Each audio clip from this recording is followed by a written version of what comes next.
Assalamualaikum warahmatullahi wabarakatuh. Alhamdulillah wa kafa wassalatu wassalamu ala ibadihi alladhina istafa la siyama sayyidana wa habibana al-mustafa wa ala alihi wa ashabihi al-mustakmilina syarafa. Amma ba'du, para pemirsa dimanapun Anda semuanya, apa kabar Anda semua? Mudah-mudahan Anda selalu sehat dan bahagia. Selamat kembali berjumpa bersama saya dalam program kesayangan kita, Sekolah Fikih yang diluncurkan oleh Rumah Fikih Indonesia. Saat ini kita masih berada di level 1 dengan mata kuliah Fikih Puasa 1. Yang kali ini kita sudah memasuki episode yang ketiga. Di episode ketiga ini kita akan membahas tentang puasa-puasa yang hukumnya wajib. Kira-kira ada puasa apa saja?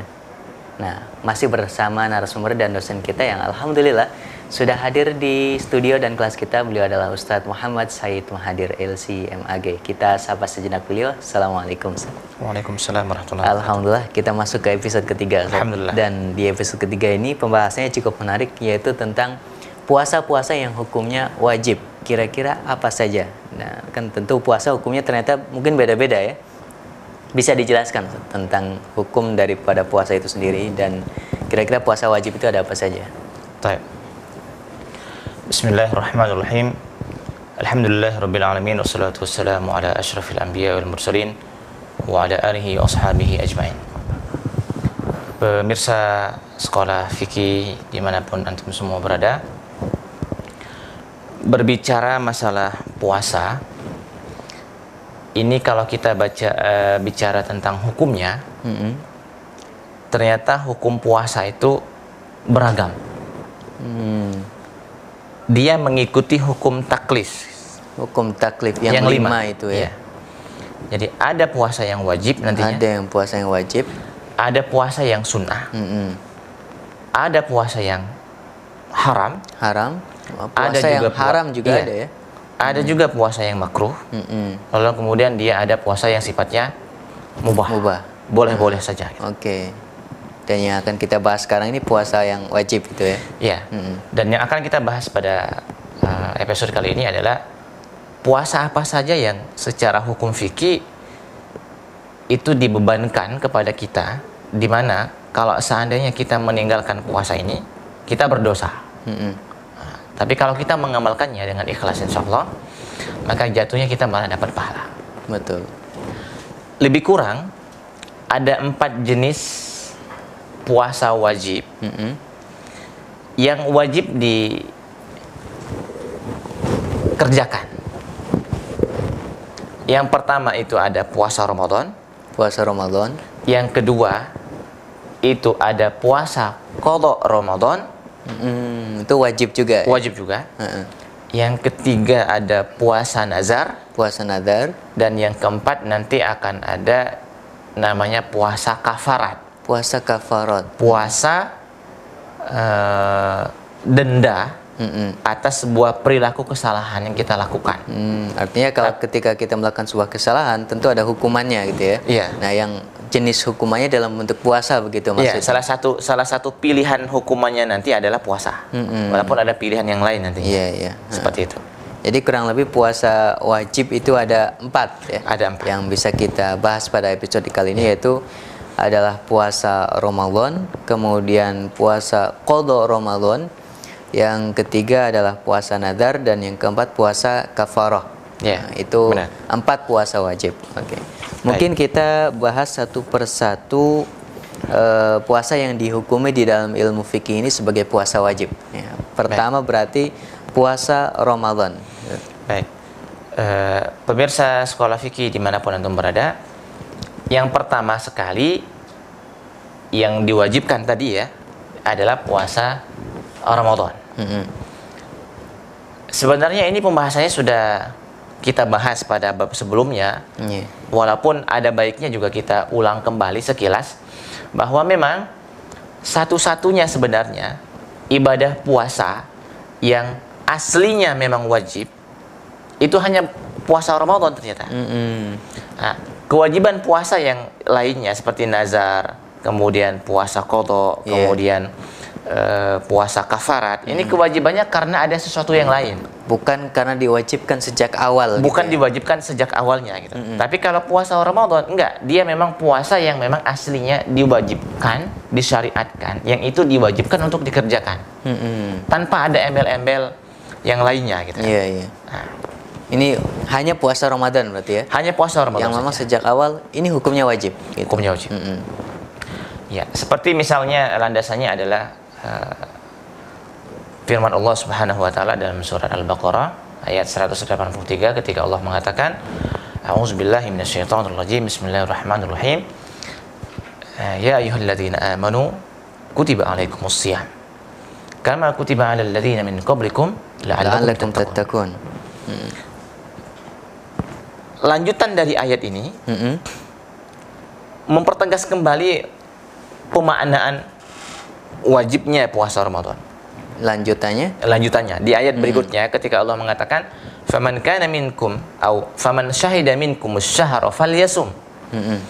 Siapa saja yang hadir pada saat bulan Ramadan masuk, maka dia harus berpuasa. Di sini kalau dalam kaidah usulul fikih falyasum ini fi'lun mudhari' ya. Tapi makrun bilamil amri. Ini kata kerja mudhari' tapi redaksinya adalah redaksi perintah. Karena ada lamul amri gitu. Karena ada lam yang fungsinya adalah perintah. Nah, perintah itu kan pada dasarnya wajib.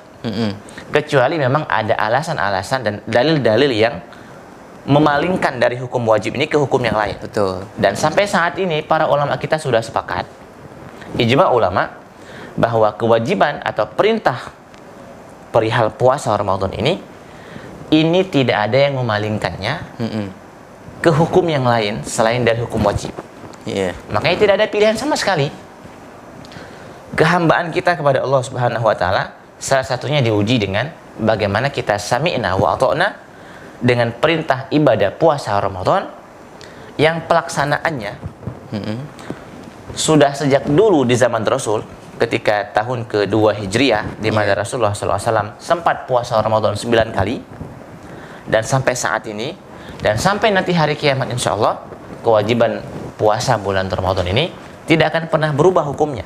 Tidak akan pernah berubah hukumnya. Secara aslinya. Akan selalu wajib. Secara aslinya ya. Bahkan dia menjadi salah satu rukun di antara 5 rukun Islam yang ada. Iya benar.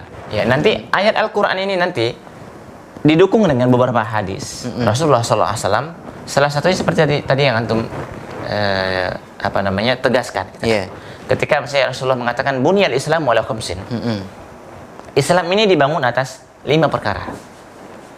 Syahadat gitu kan? Syahadat, kemudian salat, kemudian zakat, kemudian haji dalam teks hadisnya ya, dan kemudian puasa.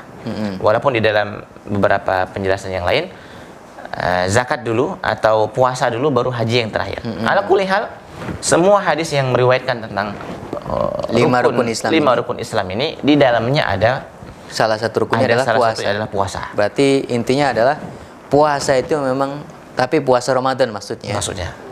Itu sudah diwajibkan di dalam agama Islam, bahkan dia menjadi rukun Islam yang 5. Iya, benar.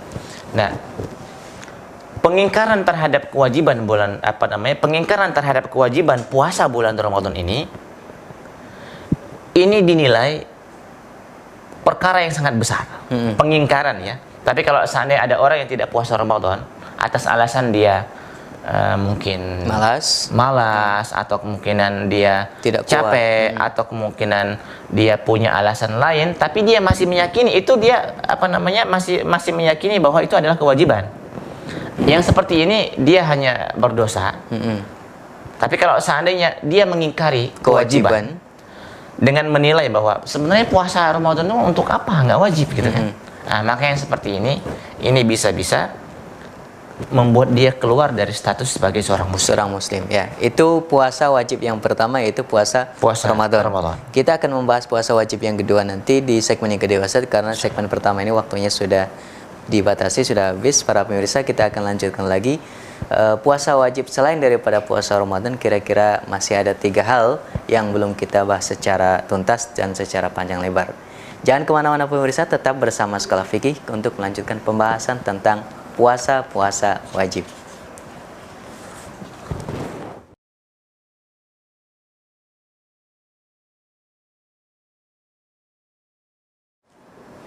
Para pemirsa yang dirahmati Allah Subhanahu wa taala, kembali lagi bersama Sekolah Fikih dan sekarang kita masuk ke segmen yang kedua. Tadi di segmen yang pertama kita sudah bahas salah satu di antara puasa-puasa yang wajib, yaitu puasa Ramadan. Saya kira kemasyhuran dan popularitas tentang wajibnya puasa Ramadan sudah cukup menyebar di kalangan umat Islam. Hampir-hampir mungkin tidak ada satu umat muslim pun, kecuali yang masih kecil dan seterusnya, yang tidak mengetahui bahwa puasa Ramadan itu diwajibkan atas mereka. Nah, ini baru puasa wajib yang pertama. Puasa wajib yang kedua tadi seperti yang sudah dijelaskan sekilas adalah puasa qadha Ramadan. Nah, ini penjelasannya seperti apa? Silahkan. Baik. Jadi di awal kita sudah sepakat ya bahwa umat Islam itu meyakini kewajiban puasa bulan Ramadan. Nah, kewajiban ini tidak akan gugur sama sekali kecuali atas sebab-sebab syar'i yang membuat dia boleh berbuka. Namun dia tetap wajib untuk mengganti hari di mana dia berbuka di hari lain setelah bulan puasa selesai. Wajib ya. Jadi kalau seandainya puasanya adalah 30 hari, lalu kemudian karena sebab-sebab tertentu sehingga ada 5 hari puasa yang dia tidak bisa melaksanakan, 5 hari puasa ini hukumnya tetap wajib sebenarnya dia puasa, tapi dia boleh untuk tidak berpuasa. Diberikan semacam keringanan dengan catatan bahwa 5 hari yang dia tinggalkan ini harus dia ganti, yang dalam bahasa fikih yang disebut dengan harus diqadha, atau harus diganti di hari lain setelah dia keluar dari bulan puasa. Jadi tidak ada yang bisa menggugurkan sama sekali kalau dalam hal ini ya. Jadi pokoknya semua muslim harus puasa bulan Ramadan. Kalau nggak bisa, dia pilihannya mengganti. Walaupun nanti akan ada pilihan fidyah ya. Tapi yang jelas pilihan fidyah itu kalau dia tidak bisa mengganti. Pada dasarnya fidyah itu dilakukan kalau dia tidak bisa mengganti. Selagi bisa mengganti, para ulama sebenarnya menganjurkan dan mengarahkan masih tetap harus diganti. Nah, di antaranya misalnya begini. Ketika ada orang yang sakit misalnya kan. Faman kana minkum maridhan. Atau misalnya ada orang yang melakukan safar dengan jarak tempuh misalnya lebih dari 90 km dan seterusnya. Nah, dua kondisi ini, faman kana minkum maridhan aw ala safarin fa'iddatun min ayyamin ukhra. Jika di antara kita ada yang sakit, tapi sakitnya sakit beneran ya, bukan misalnya hanya sebatas pusing atau hanya sebatas sakit gigi gitu sakit kan. Seperti apa yang membolehkan seseorang tidak berpuasa ini? Nah, rata-rata para ulama menjelaskan begini, sakit yang membolehkan untuk tidak berpuasa itu adalah sakit yang ada hubungannya dengan puasa. Dimana kalau dia berpuasa, sakitnya ini bisa menambah membuat parah gitu kan, membuat sakitnya semakin parah. Tapi kalau seandainya sakit yang dimaksud adalah sakit yang tidak ada hubungan sama sekali dengan puasa, di mana kalau dia puasa atau dia tidak puasa nggak punya pengaruh signifikan gitu kan. Misalnya ada orang yang sakit kaki gitu kan, habis main bola gitu kan, terus dia nggak puasa, apa hubungannya gitu kan? Antara dia sakit kaki karena habis main bola, kemudian dia nggak puasa gitu kan, nggak ada hubungan sama sekali gitu kan. Nah, tapi kalau dia sakit misalnya dia butuh minum obat di hari itu, atau dia butuh misalnya suplai karbohidrat yang banyak karena badannya lemas sama sekali, sehingga kalau dia berpuasa sakitnya ini semakin berat, maka sakit seperti ini yang boleh untuk berbuka. Tidak berpuasa. Tapi dengan catatan, orang yang sakit ini nanti kalau dia sudah sembuh, Setelah selesai bulan puasa, maka dia wajib mengganti. Nah, inilah yang dalam bahasa fikih disebut dengan Qadha. qadha Ramadan. Nah, pun begitu seterusnya. Ketika misalnya ada seseorang yang melakukan perjalanan di bulan puasa, entah karena sebabnya misalnya thalabul ilmi, menuntut ilmu, atau sebabnya misalnya mencari rezeki, atau sebabnya karena berobat gitu kan. Yang jelas asalkan sebabnya ini adalah sebab perjalanan yang mubah, bukan sebab perjalanan yang maksiat gitu kan. Bukan karena misalnya dia melakukan perjalanan ingin berjudi gitu kan, atau misalnya dia melakukan perjalanan ingin mencuri ke suatu tempat, bukan itu alasannya. Maka alasan-alasan yang tadi dibenarkan itu boleh untuk berbuka puasa. Tidak melaksanakan Tidak puasa, melaksanakan gitu ya. puasa Ramadan. Tetapi dengan pada waktu catatan, itu, dengan catatan di luar nanti, Ramadan dia wajib untuk mengganti puasa yang ditinggalkan iya, itu. dengan catatan nanti kedua orang ini khususnya yang sakit dan yang safar tadi, Allah menegaskan di akhirnya fa'iddatun min ayyamin ukhar. Maka dia harus mengganti puasa yang dia tinggalkan di hari-hari lain selain dari bulan Ramadan. Boleh nanti dia menggantinya di bulan Syawal, asalkan bukan di tanggal 1-nya ya. Karena tanggal 1-nya kita lebaran gitu. Itu haram berpuasa Ya, ya? haram juga. Boleh juga dia menggantinya di bulan Zulqa'dah. Boleh dia menggantinya di bulan Zulhijjah, asalkan bukan di tanggal 10 Zulhijjah. Karena kita lebaran juga gitu kan. Nah, boleh juga menggantinya di bulan-bulan lain. Nah, dengan catatan begini, rekomendasinya gitu ya, sebisa mungkin qadha Ramadan ini harus segera diselesaikan. Karena kalau kita mengundur, itu takutnya lupa. Satu, lupa. Yang kedua, takutnya kita dianggap sebagai orang yang lalai.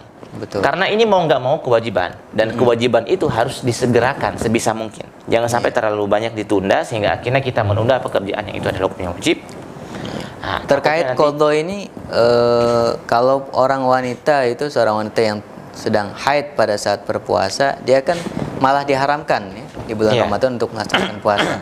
Apakah dia juga harus menggantinya di luar bulan Ramadan? Ya, jadi khusus untuk misalnya perempuan yang haid, yang memang rutin di setiap bulannya, memang ada penjelasan hadis Rasulullah SAW bahwa mereka ini juga diminta untuk mengqadha atau mengganti hari-hari puasanya. Ya, memang kalau untuk sholat masyhur ya, perempuan tidak diminta untuk mengqadha sholat. Sholatnya tidak diqadha. Ya? Tidak diqadha. Tapi kalau puasa wajib diqadha. Tapi kalau puasa dia wajib diqadha. Jadi penjelasannya banyak dari beberapa penjelasan hadis-hadis seputar perempuan yang dulu hidup di zaman Nabi. Kemudian mereka bercerita, dulu kami di zaman Nabi kalau sholat nggak diperintahkan untuk mengqadha. Tapi giliran puasa, kunna nu'maru biqadha'is shaum gitu kan. Tapi kami malah diminta untuk mengqadha puasa. Apapun masih terkait qadha wanita juga ini, Ustaz. Kalau tadi wanita yang sedang haid gitu ya. Kalau wanita yang sedang hamil dan menyusui, baik, karena sesuatu hal mungkin dia akhirnya memilih untuk tidak berpuasa. Nah, ini juga apakah mereka wajib mengqadha puasa atau tidak? Baik. Nah, khusus permasalahan hamil dan menyusui ini nanti akan ada babnya tersendiri insyaallah. Yang jelas ini khilaf di antara para ulama. Sebagian khususnya dari mazhab Syafi'i atau dari ulama-ulama mazhab Syafi'i, mereka merekomendasikan masih tetap ada qadhanya. Masih tetap ada qadhanya. Iya. Karena alasan sederhananya tadi, selagi masih bisa diqadha, badan kita sehat, itu harusnya diqadha. Kecuali kalau memang nanti badan sudah nggak kuat untuk berpuasa, maka solusinya nanti akan ada fidyah. Tapi nanti insya Allah di segmen berikutnya atau di episode berikutnya nanti akan lebih diperjelas lagi permasalahan tentang orang yang hamil dan yang menyusui, bagaimana status puasanya. Apakah harus diqadha, apakah nanti fidyah, atau nanti malah dua-duanya. Diqadha iya, dia bayar fidyah iya. Tapi intinya puasa qadha, mengqadha puasa ini adalah salah satu di antara puasa-puasa yang dihukumi di dalam ilmu fikih sebagai puasa yang wajib gitu. Intinya adalah itu. Barangkali itu Ustaz, puasa yang kedua yang dianggap wajib setelah tadi yang pertama kita membahas tentang puasa Ramadan, dan saya kira para kaum muslimin semuanya mengetahui bahwa puasa Ramadan adalah puasa yang diwajibkan. Kemudian yang kedua adalah puasa qadha ya, atau puasa mengganti Ramadan yang sempat ditinggalkan baik karena sakit atau karena bepergian safar, dan yang ketiga adalah karena wanita dalam kondisi haid. Nah, mereka wanita yang seperti ini di luar bulan Ramadan wajib untuk mengqadha puasanya, tetapi tidak wajib mengqadha salatnya. Ya, para pemirsa, demikianlah puasa wajib yang kedua, yaitu tentang puasa qadha. Masih ada puasa wajib yang ketiga dan juga puasa wajib yang keempat, nanti kita akan membahas secara tuntas di segmen berikutnya. Jangan kemana-mana pemirsa, tetap berada di tempat duduk Anda untuk menyaksikan program kita Sekolah Fikih.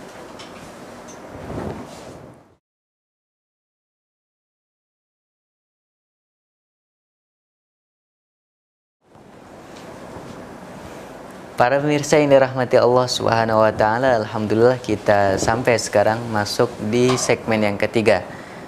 Di segmen 1 dan 2 kita sudah bicara dua puasa yang diwajibkan oleh Allah Subhanahu wa taala. Yang pertama, kita bicara puasa Ramadan, dan yang kedua kita bicara tentang puasa qadha, yaitu qadha Ramadan. Nah, yang ketiga ini adalah puasa nadar. Seperti apa penjelasannya? Kita simak penjelasan dan jawaban dari narasumber kita. Silakan Ustaz. Jadi puasa nadar itu seperti apa? Baik. Ini adalah jenis puasa ketiga yang hukumnya wajib ya. Puasa yang ketiga.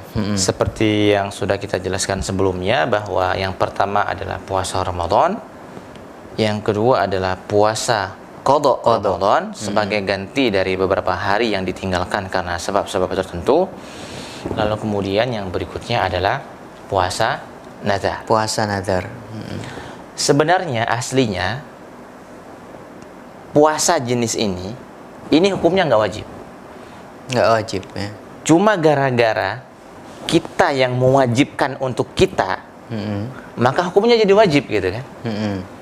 Nah, jadi misalnya begini, tidak ada puasa ini gitu ya. Iya. Tapi karena kitalah yang mewajibkan diri, jadi wajib kita untuk memenuhinya. Iya. Jadi pada dasarnya nazar itu sendiri adalah mewajibkan kepada diri sendiri sesuatu yang sebenarnya dia tidak wajib.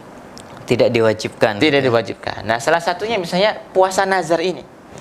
Nah, misalnya ada orang yang bercita-cita ingin lulus diangkat jadi pegawai negeri sipil gitu ya, PNS. Terus dia berdoa kepada Allah dengan ngomong begini, ya Allah, kalaulah seandainya nanti saya keterima di PNS itu, maka saya akan puasa 3 hari. Gitu kan? Yeah. Jadi redaksi ini dengan mewajibkan atas dirinya berpuasa digantungkan dengan kelulusan dia sebagai pegawai negeri sipil tadi. Maka yang ini kalau seandainya memang nanti setelah ujian ternyata dia lulus, maka puasa tadi yang sebenarnya tidak wajib bagi dia, tapi gara-gara dia nazarkan akhirnya jadi kewajiban yang Jadi, harus dibayar. Kewajibannya akan muncul ketika hal yang tadi diinginkan itu terlaksana atau tidak gitu ya. Jika tidak terlaksana maka tidak jadi wajib, tetapi jika terlaksana maka jadi wajib. Ya, gitu. nanti redaksinya kan sesuai dengan redaksi yang dia janjikan untuk dia sendiri, yang dia nazarkan untuk dia sendiri. Nah, jika seandainya nazar itu redaksinya seperti tadi, dia gantungkan kalau dia lulus, berarti kalau dia lulus dia wajib untuk melakukannya. Tapi kalau seandainya dia tidak lulus, maka dia tidak wajib. Betul. Seperti itu ya. Nah, dalil tentang kewajiban puasa nadar ini apa? Kalau dalil wajibnya puasa Ramadan kan jelas ya kalimatnya, kutiba alaikumusiyam. Begitu juga puasa qadha juga dalilnya cukup jelas ya, fa'iddatum min ayyamin ukhar. Nah, dalil bahwa nadar juga diwajibkan untuk berpuasa gitu, puasa nadar ini apa kok dalilnya? Jadi lebih kurang ada ayat Al-Quran juga nanti didukung dengan hadis Rasulullah SAW perihal kewajiban seseorang melaksanakan puasa yang sudah dia nazarkan, atau sebenarnya apapun ya, Tidak harus puasa. Tidak harus gitu puasa. Ya. Jadi tapi karena memang dalilnya konteks, memang tidak spesifik menyebut kata puasa gitu ya. iya, tapi memang karena sekarang bab kita adalah bab puasa, kebetulan yang dia nazarkan Adalah puasa. maka puasa ini jatuhnya wajib.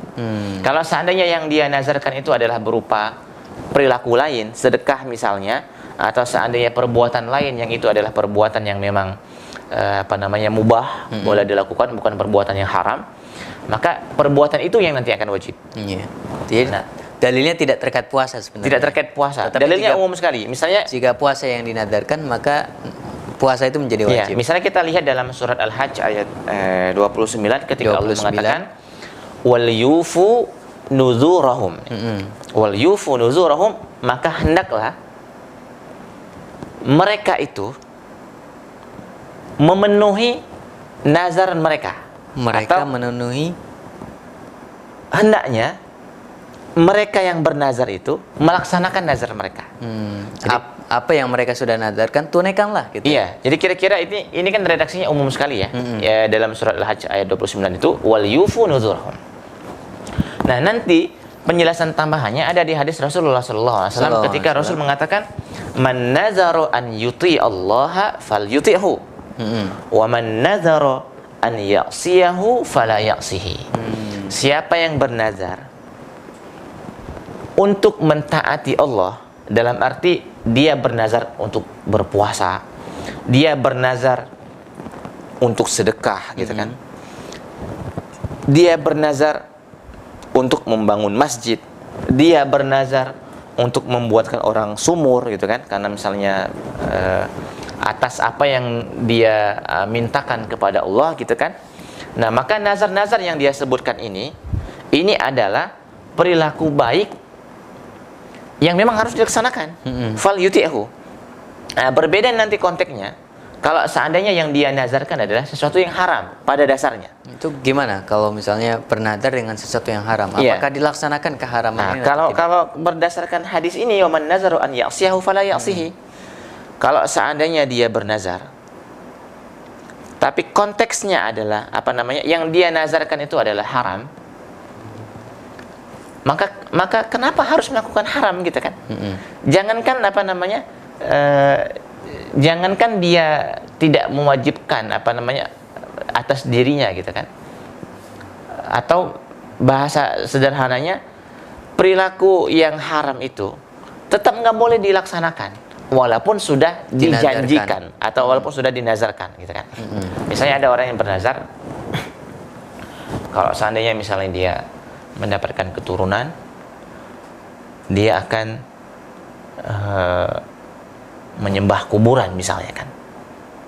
Nah, ini kan nggak masuk dalam kategori perbuatan yang bagus. Nggak masuk ini. Bahkan itu kesyirikan gitu. Iya, bahkan itu kesyirikan. Jadi bukannya malah dia mendapatkan kebaikan dari melaksanakannya, tapi yang dia peroleh adalah kesyirikan yang dosanya adalah sangat besar sekali. Nah, balik lagi ke masalah nazar tadi. Sekiranya nazarnya adalah nazar puasa, makanya ini harus hati-hati juga. Jangan mudah juga sih mengobrol nazar gitu ya.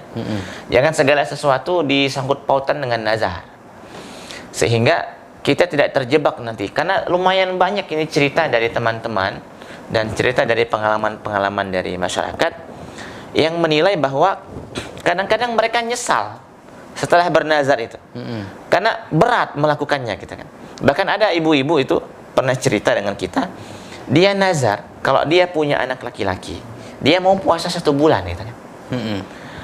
Kebetulan pada waktu itu yang lahir anak laki-laki, tapi dia lahirnya persis di bulan puasa. Otomatis kan dia meninggalkan puasa Ramadan. Dan setelah itu, kalau dalam mazhab Syafi'i, ibu ini tetap wajib mengqadha bulan Ramadan, sebagaimana dia juga wajib untuk melakukan nazarnya yang sebulan tadi. Artinya dia 2 bulan jadinya puasa. Dan ini memang memberatkan. Nah, makanya sekali lagi, walaupun nazar ini masuk dalam kategori pembahasan yang dibolehkan dalam syariat Islam, tapi kita juga tidak terlalu diharapkan untuk mengobrol nazar gitu kan. Hukumnya boleh berarti nazar itu? Iya, hukumnya boleh, enggak terlarang ya. Jadi dia bukan sesuatu yang haram, tapi dia Tapi bukan sunnah juga gitu ya. Masyru'iyahnya dia boleh gitu kan. Nah, yang jelas sekali lagi puasa nazar ini masuk dalam kategori puasa yang diwajibkan. Wajib. Nadarnya boleh saja. Nazarnya boleh. Tetapi ketika sudah dinadarkan, maka wajib untuk dilaksanakan. Wajib untuk dilaksanakan. Ketika yang dinadarkan adalah puasa, maka puasanya adalah puasa yang termasuk diwajibkan karena sudah dinadarkan. Nah, kalau seandainya ini nggak dilaksanakan, berarti dia berdosa. Dia berdosa selama nazar itu belum dilaksanakan. Nah, makanya diingat-ingat lagi, kalau seandainya ada nazar, segera kita tunaikan sekarang. Terutama kalau nazar dengan nazar bentuk puasa. Ibadahnya misalnya yang wajib. Wah, kalau saya sukses maka saya akan puasa Ramadan. Ini bagaimana, Ustaz? Ya, itu kan udah kewajiban. Dinazarkan atau enggak dinazarkan, itu pasti akan tetap dilaksanakan. Dia pasti wajib untuk dilaksanakan. Akan wajib dilaksanakan gitu kan. Mau nggak mau gitu kan. Jadi dia nggak bisa hanya mengelak. berlaku pada hukum yang selain wajib gitu ya. Dan tidak boleh yang diharamkan. Ya, itulah puasa nazar ya, Ustaz, yang menjadi puasa yang salah satu di antara puasa yang diwajibkan. Di antara tadi ada puasa Ramadan, puasa qada, dan yang ketiga adalah puasa nazar. Masih ada beberapa segmen ke depan, kita masih juga akan berbicara tentang puasa yang diwajibkan. Kira-kira masih ada apa lagi? Kita akan menyimak penjelasan-penjelasan selanjutnya nanti di segmen berikutnya. Jangan kemana-mana pemirsa, tetap bersama Sekolah Fikih.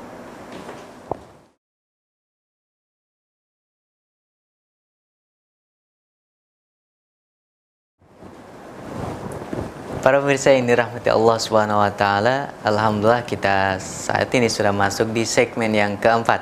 Di segmen yang keempat ini kita akan lanjutkan lagi pembahasan tentang puasa wajib. Ada puasa Ramadan, qada Ramadan, dan tadi puasa nadar. Nah, sekarang yang keempat adalah puasa kafarat. Sebenarnya apa ini maksud dengan puasa kafarat ini, Ustaz? Baik.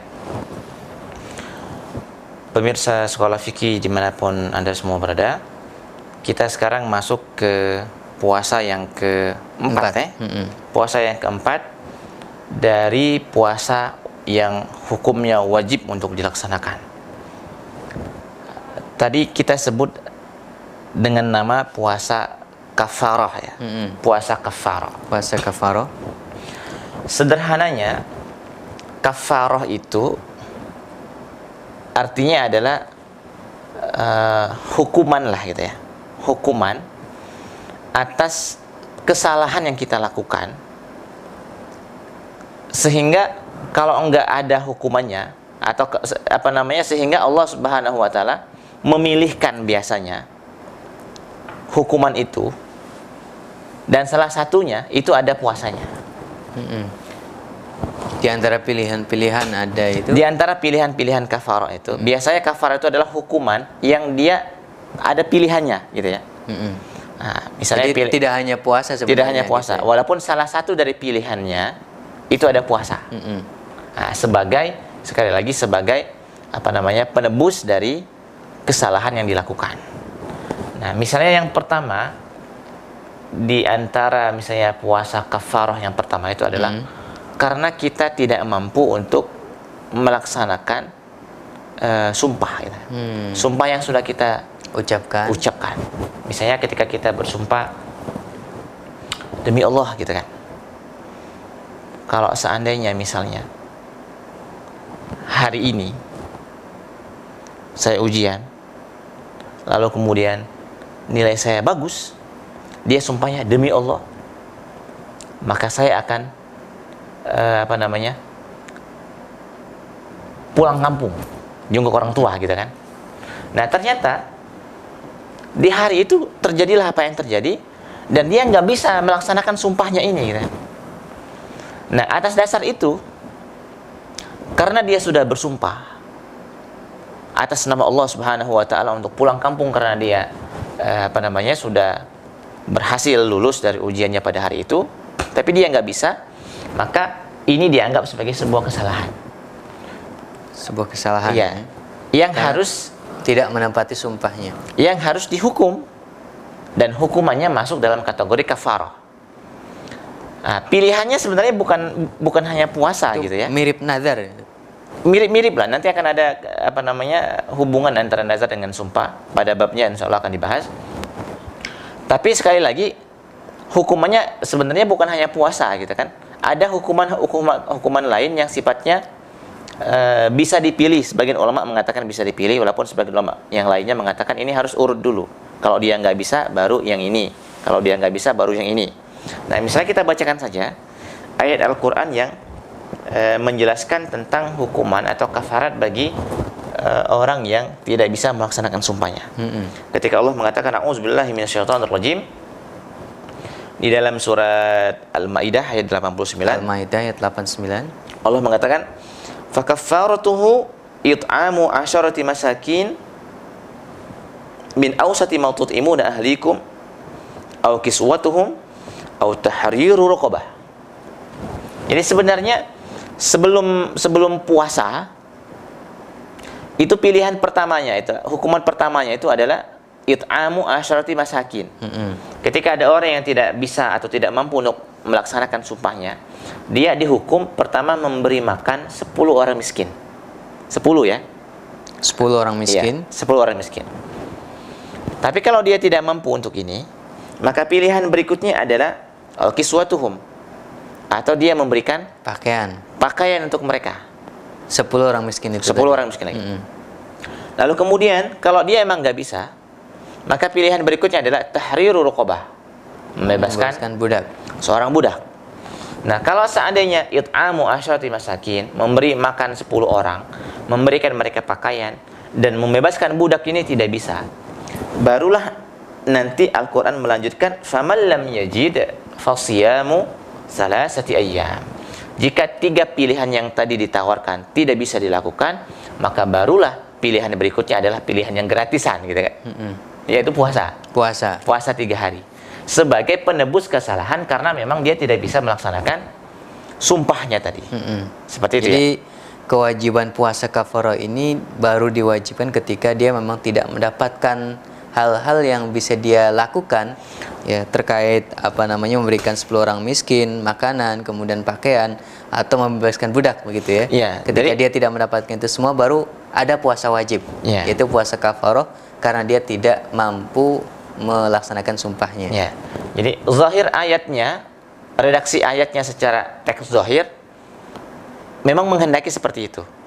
Puasa itu baru dilaksanakan kalau kita emang nggak bisa mendapatkan atau nggak bisa melaksanakan 3 yang awal faman tadi. lam yajid gitu ya. Faman lam yajid. Nah, makanya memang di sebagian tradisi kita di masyarakat cenderung yang terakhir ini didahulukan gitu kan. Apa mungkin emang nggak ada uang untuk beri makan 10 orang miskin sehingga mereka jatuhnya pilihannya adalah pilihan puasa? Atau sebenarnya mereka ini pelit juga gitu kan, padahal mereka ada duit gitu untuk beri makan 10 orang miskin ini. Kalau ada, seharusnya sih beri makan orang miskin dulu gitu kan. Itu yang pertama ya, kafarah karena melanggar sumpah. Yang kedua, jenis kafarahnya juga adalah ini termasuk dari salah satu hukuman karena kesalahan, yaitu karena ada orang yang berpuasa di siang hari, tapi kemudian dia jima dengan istrinya. Entah alasannya lupa gitu kan, kalau bulan puasa gitu kan, karena tidak tahan gitu misalnya gitu ya. Apa karena dia nggak tahan? Tapi kalau seandainya alasannya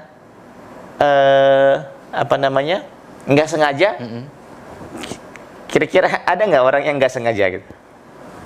Ya, misalnya itu kemudian terjadi gitu. Yang jelas kalau seandainya itu sudah terjadi di siang hari di dalam bulan puasa, maka ini sebuah pelanggaran ya, dianggap sebagai sebuah pelanggaran. Nah, kafaratnya, hukuman pilihannya adalah sebenarnya bukan hanya puasa. Yang pertama pilihannya adalah membebaskan seorang budak. Itu yang kedua. Nah, barulah pilihan yang kedua, puasa dengan durasi 2 bulan berturut-turut. Berarti puasa untuk kafarah jima di Ramadan. Untuk kafarah jima. Pilihan yang kedua. Pilihan keduanya adalah puasa 2 bulan berturut-turut. Yang ketiga. Dan pilihan yang ketiganya adalah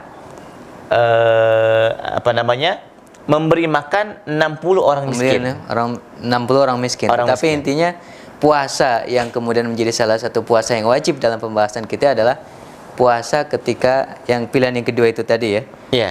Dengan 2 bulan berturut-turut jumlahnya. Iya. Jadi pernah misalnya dalam riwayat Imam Bukhari dan Imam Muslim diceritakan ada seorang laki-laki yang bertemu Rasulullah SAW, kemudian dia mengatakan, ya Rasulullah halaktu. Ya Rasulullah, maksudnya hari ini aku celaka gitu kan. Nah, celaka kenapa kata Rasulullah? Tadi siang katanya saya menjima istri. Terus kata Rasulullah, apakah kamu ada kemampuan untuk membebaskan seorang budak? Jawabannya, la astati gitu kan. Saya nggak bisa gitu. Terus Rasul mengatakan, apakah kamu mampu untuk melaksanakan puasa 6 bulan berturut-turut? tidak juga. Saya orangnya lemah gitu kan, atau saya nggak mampu untuk melaksanakan itu. Terus kemudian Rasulullah SAW mengatakan, ya udah kalau gitu kamu beri makan orang aja 60 orang miskin gitu kan. Ternyata Terus dia juga nggak mampu gitu kan, karena ternyata orang itu sendiri miskin gitu kan. Nah, akhirnya Rasulullah SAW dengan rasa cintanya membawa kurma dalam sebuah wadah gitu kan. Kemudian dia kasih orang tadi, nih katanya, kata Rasulullah ini, tasaddaq, berikan sedekah dengan kurma ini kepada orang lain atas pelanggaran yang sudah kamu lakukan. Nah, jadi sahid dalil dari hadis ini adalah bahwa Rasulullah SAW memerintahkan orang ini salah satunya untuk puasa 2 bulan berturut-turut. puasa 2 bulan berturut-turut. Yang itu harusnya dikerjakan. Wajib hukumnya. Tapi Allah alam bisawab, mungkin karena fisiknya lemah atau karena apa, sehingga pada akhirnya pilihannya adalah pilihan yang lain, memberi makan orang miskin. Oke, itu jenis puasa kafarah yang kedua ya. Yang pertama kafarah karena melanggar sumpah, dan yang kedua kafarah karena jima di siang hari di bulan Ramadan. Iya. Masih ada kafarah yang lain, Ustaz? Masih ada. Nanti kita akan lanjutkan pembahasan kafarah yang lain itu di segmen yang terakhir atau segmen yang kelima. Para pemirsa, jangan kemana-mana, tetap bersama Sekolah Fikih karena kita masih tersisa 2 kafarah lagi ya, Ustaz? 2 kafarah lagi Di segmen yang kelima nanti. Tetap bersama Sekolah Fikih.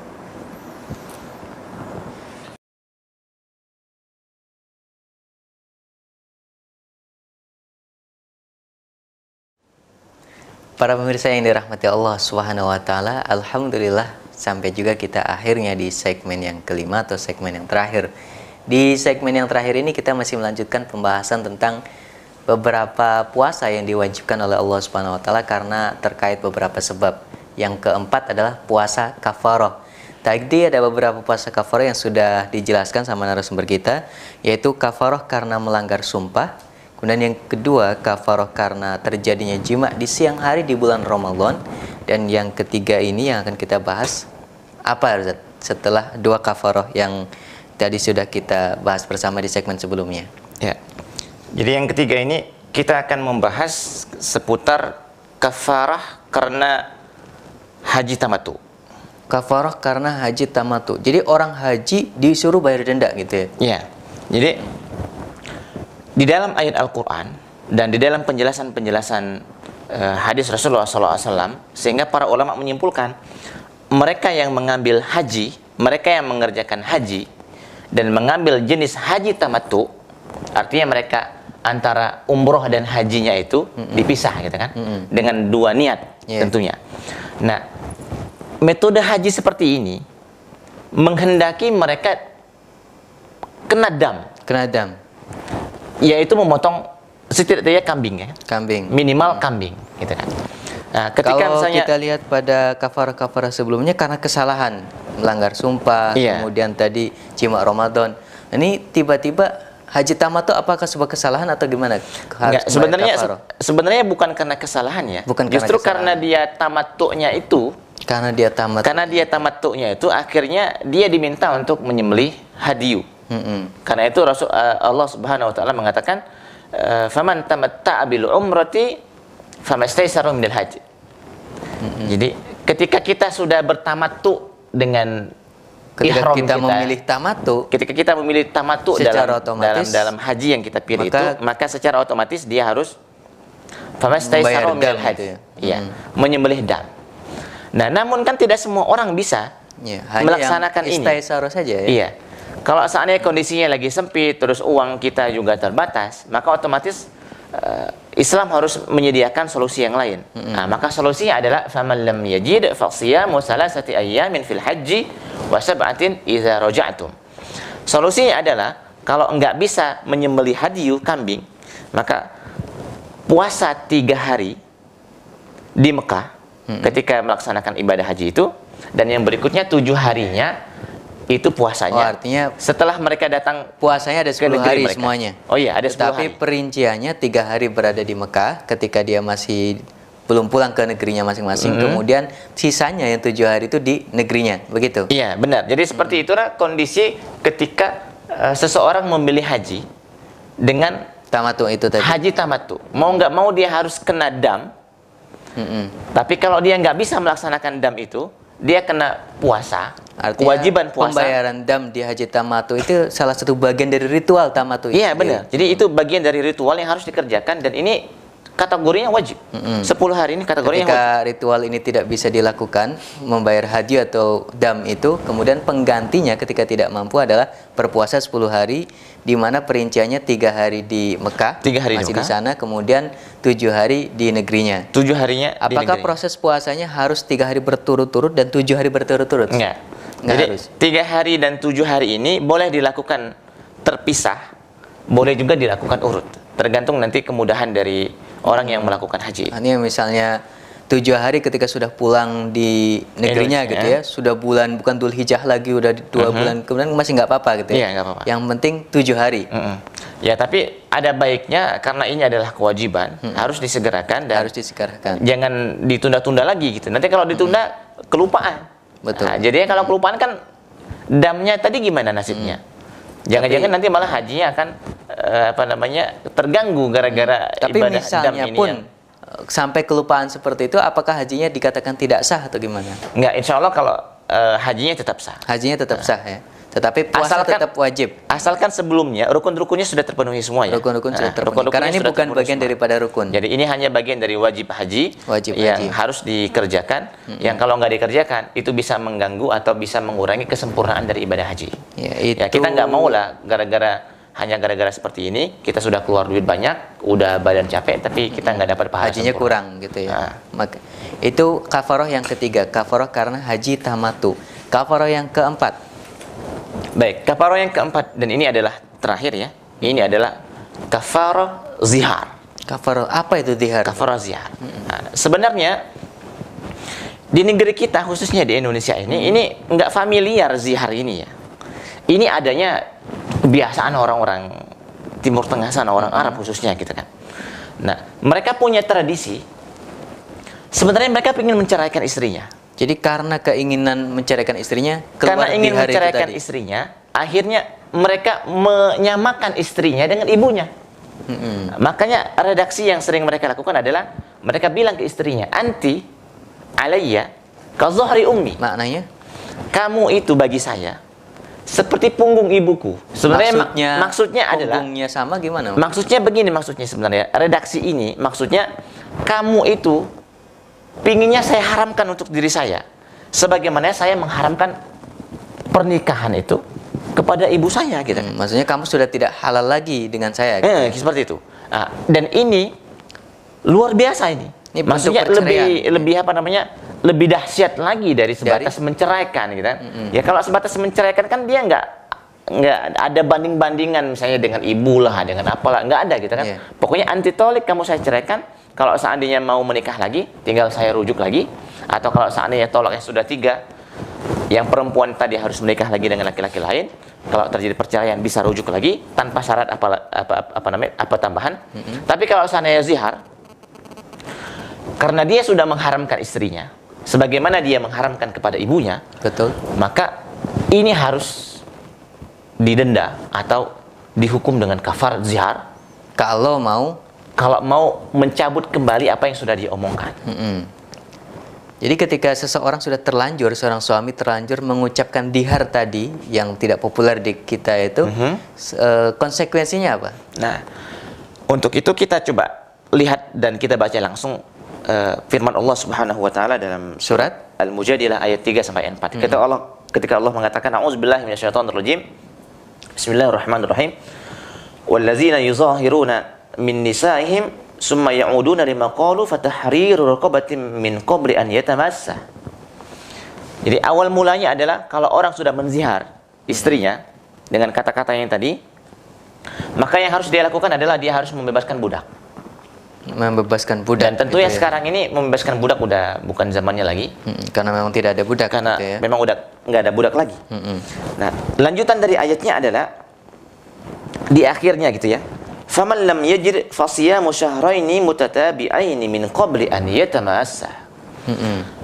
Ketika Ketika tidak nggak bisa memerdekakan budak, maka solusi terakhir adalah dia harus puasa, si suami, sang suami harus puasa 2 bulan berturut-turut sebelum dia kembali lagi ke istrinya. Ketika sudah puasa 2 bulan berturut-turut baru boleh kembali ke istri. Barulah boleh kembali lagi ke istrinya. Apakah 2 bulan berturut-turut, misalnya 1 hari kemudian sudah di hari ke-59 gitu ya. Itu kemudian di hari ke-59 itu besoknya dia tidak berpuasa, harus diulang lagi. Ya. Kalau melihat redaksi ayat ya, ini harus dilakukan syahraini mutatabi'aini 2 bulan berturut-turut. Artinya nggak boleh dijedah. Nggak boleh dijedah sama sekali.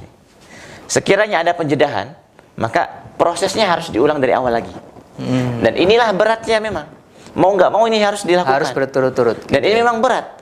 Sedahsyat sebagaimana dia menzihar istrinya gitu kan. Ya, maksud 2 bulan berturut-turut itu 2 bulan atau 60 hari? Kalau redaksi ayat Al-Qur'annya, dia memakai redaksi 2 bulan.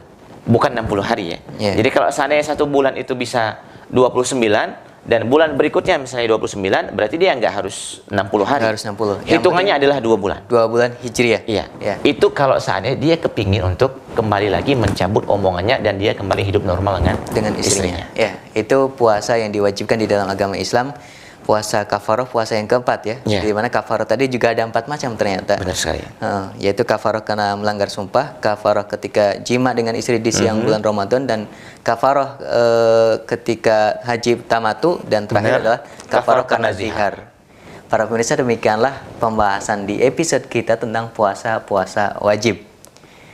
Bagi Anda para pemirsa yang belum bergabung bersama kami di program Sekolah Fikih ini, kami persilahkan untuk melakukan registrasi di website resmi kami www.sekolahfikih.com. Sedangkan Anda para mahasiswa aktif yang sudah bergabung dengan program Sekolah Fikih ini, kami persilahkan juga untuk mengerjakan soal-soal latihan yang sudah kami sediakan. Akhirnya, saya Astomi bin Abi Nasr dan juga narasumber kita Ustadz Muhammad Said Mahadir beserta seluruh kru dan kerabat kerja yang bertugas mohon undur diri dari hadapan Anda semuanya. Saksikan dan ikuti terus Sekolah Fikih. Wassalamualaikum warahmatullahi wabarakatuh.